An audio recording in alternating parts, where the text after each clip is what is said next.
Hi, this is Sarah Leo, and I worked with Renee Small from Team 2 on their action plan tracking sheet. With her team, they're working with ELL and SPED students, so working with them to be able to write a writing task in the end. The first thing that they have on their action plan sheet is an investigation stimulation that is a way for them to investigate details and the significance on documents. Their artifact would be the document analysis sheet. The second thing that they did was a listening center where the kids can hear and see the words for the vocabulary and work on their listening and reading skills. And then they'll have formal and informal vocabulary tests as their artifacts. And the last thing that they were doing was a Kahoot where the students are able to analyze documents and read the documents as they're doing the Kahoot, and the results from the Kahoot would be the artifact. All three of these things were used as a means to get students to eliminate the learning gaps, to write their common writing tasks at the end. But when we look at the questions that, are the implementation plans realistic? Are they viable and valuable for the classroom audience? I think as a whole, they work. I think they are realistic, and I think that they work as steps to getting to the formative task. Renee had shown me all of the things that their team came up with, not just those three. So if they implemented all just those three or the other ones that they had as well, I think it was very well rounded. And I think that these are things that can be done in other classrooms, not just the grade levels that they are, and not just with ELL and SPED students. I think in a lot of ways they would benefit multiple students in different ways. Excuse me, question number two.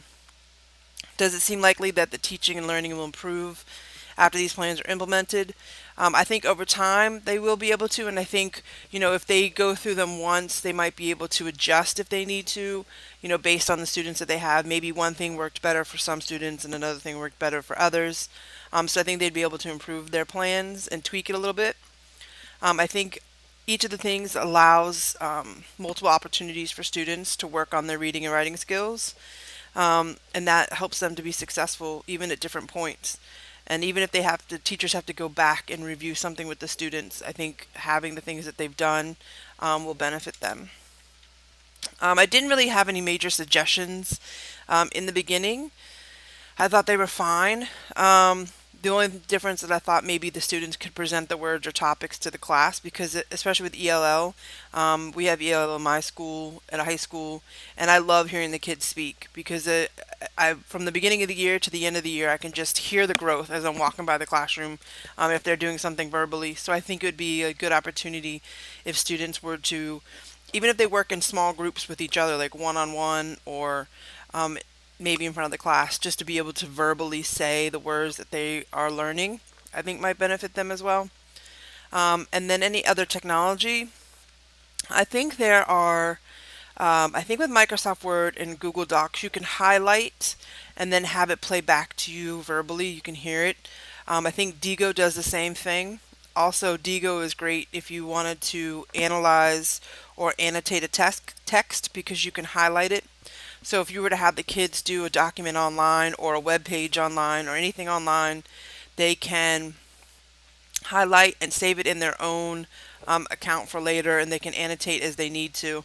And I know these are younger kids that they were working with, elementary school, but I think it's a good way for them to start to look at it that way, so that when they get to high school, it's much easier. But other than that, I think their plan was good. I think you would be able to see some growth, and students would be much better, if you're starting with a formative task in the beginning and then the formative task at the end to see the improvement and growth in their students. And I think it was a job well done. Thank you.